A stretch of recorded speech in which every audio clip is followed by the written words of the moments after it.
네, 앞서 보신 대로 조국 전 장관에 대한 취재를 막는 조국 수호대는 어떤 모임인지 또 어떤 일들이 벌어지고 있는지 조정린 기자와 자세히 뜯어보겠습니다.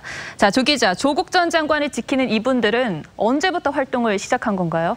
네, 저희 취재 기자가 이른바 조국 수호대 활동을 현장에서 처음 목격한 건 지난달 중반쯤부터라고 합니다. 그렇군요. 매일 아침 8시쯤부터 20대에서 40대로 보이는 여성, 남성 등이 2명에서 최대 6명까지 조 전 장관 집 주변을 지키는데 조 전 장관이 집을 나설 때 취재진이 촬영을 시도하려 하면 앞서 보셨듯이 카메라를 담요나 입고 있던 옷으로 덮는다던가 렌즈 앞에서 깃털이 달린 막대를 흔들어 촬영을 막았습니다.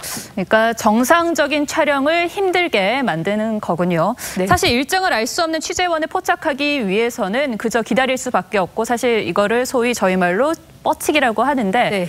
이 기다리는 시간 동안에도 취재진을 살피는 건가요? 네, 취재진이 갈 때까지 이 취재진 곁에 서 있거나 맴돌고 있다고 합니다. 예. 그리고 종이를 보여주면서 철수하라고도 요구합니다. 이거 좀 보시겠어요? 이거 말고 헌법 21조도 지금 위반하고 계세요. 사생활 보호 좀 해주세요.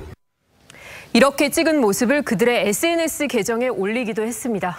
그럼 SNS에 이 수호 활동 모습을 일부러 공개하는 건가요?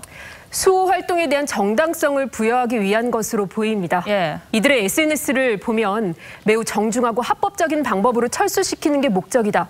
기자 사진 공유하면 조국 전 장관 탓이 된다며 최대한 조심해달라는 글이 있기도 했습니다. 조금 전 영상에서 수호대들이 기자에게 뭘 이렇게 보여줬잖아요. 여기에는 또 뭐가 써 있습니까? 네.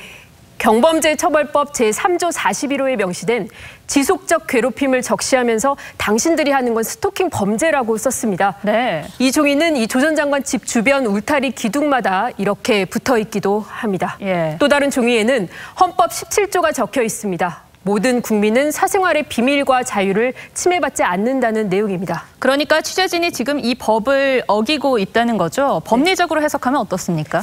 법조계 인사들의 얘기를 한번 들어보니 취재를 빙자한 조 전 장관에 대한 스토킹이나 공격이라 한다면 사생활 자유가 침해될 수 있지만 정경심 교수가 추가 기소를 앞두고 있고 조 전 장관이 소환을 앞둔 상황이기 때문에 현 상황에서는 공적 영역으로 들어와 있다고 봐야 한다고 했습니다. 그러니까 조 전 장관이 공인이기 때문에 이 취재를 방해하는 건 언론의 자유 그리고 국민의 알 권리를 침해할 수도 있다 이런 얘기군요. 자, 이번에는 검찰 수사 소식 한번 짚어보죠. 내일 네. 정경심 교수를 추가 기소할 방침이라고요. 네, 내일이 정 교수의 구속 만기일입니다. 검찰은 오늘도 정 교수에 대한 추가 조사를 진행하려 했지만 정 교수는 불출석 사유서를 내고 출석하지 않았습니다. 7차례 소환 조사에서 3차례나 불출석인데 네. 검찰 수사 충분했을까요? 검찰 내부에서도 다소 아쉬움을 표현하는 부분이 있긴 합니다. 예. 매번 출석이 아닌 불출석이 있어서 다소 부족한 게 있지 않나 싶기도 하지만 지금까지 조사를 통해 나름 물을 건 물었고 대부분 확인할 것들 확인해서 추가 기소를 하는 데에는 문제가 없다는 입장입니다. 자, 여러 번 물어봤던 질문이긴 합니다만 예. 조 전 장관의 소환 언제쯤 이루어지는 겁니까? 소환 날짜 조율이 임박했다는 게 검찰 내부 상황입니다. 정 교수 추가 기소 이후 바로 조 전 장관 측과 날짜 조율에 들어갈 것으로 보이는데 예. 이르면 이번 주 후반에 조사가 이뤄질 가능성이 있습니다. 네, 조 기자 오늘도 잘 들었습니다.